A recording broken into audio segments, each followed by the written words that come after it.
America के राष्ट्रपति Donald Trump ने एक बड़ा बयान देकर एक नई बहस को शुरू कर दिया है। ट्रंप ने कहा कि पाकिस्तान उन देशों में शामिल है जो गुप्त रूप से परमाणु हथियारों का परीक्षण कर रहा है। उनका कहना था कि जब रूस, चीन और उत्तर कोरिया के साथ साथ पाकिस्तान भी परीक्षण कर रहे हैं तो अमेरिका को भी न्यूक्लियर टेस्टिंग फिर से शुरू कर देना चाहिए। तो क्या है ये पूरा मसला, आइए इस वीडियो में विस्तार से जानते हैं। दरअसल CBS न्यूज से बातचीत के दौरान ट्रंप ने कहा, रूस और चीन टेस्ट कर रहे हैं लेकिन वहां की मीडिया खुलकर इस बारे में बात नहीं करती है। हम एक खुला समाज हैं, इसलिए हमारी बातें सामने आती हैं। हम भी परीक्षण करेंगे क्योंकि दूसरे देश कर रहे हैं। नॉर्थ कोरिया लगातार टेस्ट कर रहा है और पाकिस्तान भी इस लिस्ट में शामिल है। ट्रंप ने इस दौरान ये भी कहा कि अक्सर ये स्पष्ट नहीं होता है कि देश परीक्षण कर रहे हैं क्योंकि कई बार ये भूमिगत यानी कि अंडरग्राउंड तरीके से होते हैं। सिर्फ हल्की कंपन महसूस होती है पर असल में ये न्यूक्लियर टेस्टिंग होती है। उन्होंने ये टिप्पणी उस समय दी जब वे 30 साल से ज्यादा के अंतराल के बाद अमेरिका के न्यूक्लियर परीक्षण फिर से शुरू करने की संभावना पर बात कर रहे थे। ये कदम रूस द्वारा हाल ही में उन्नत परमाणु क्षमताओं के परीक्षण जैसे कि पोजडॉन अंडर वाटर ड्रोन के बाद सामने आया था।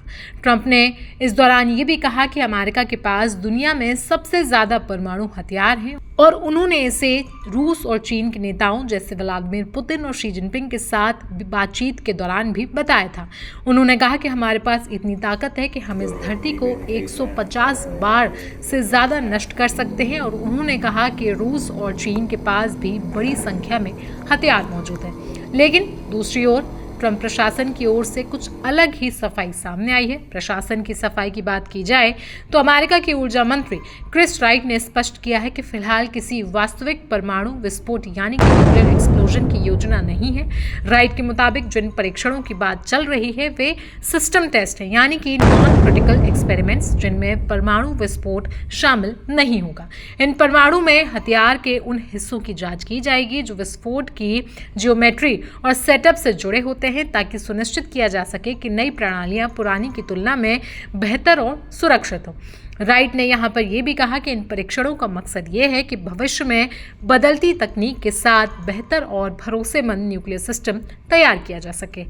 जानकारी के लिए आपको आखिर में बता दें कि अमेरिका 33 वर्षों के बाद परमाणु परीक्षण फिर से शुरू करने की दिशा में चर्चा कर रहा है।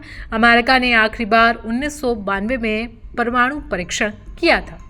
तो ट्रंप के इस बयान पर आपकी राय क्या है, हमें कमेंट सेक्शन में जरूर बताएं। साथ ही साथ देश दुनिया की बाकी खबरों के लिए बने रहें जनसत्ता के साथ।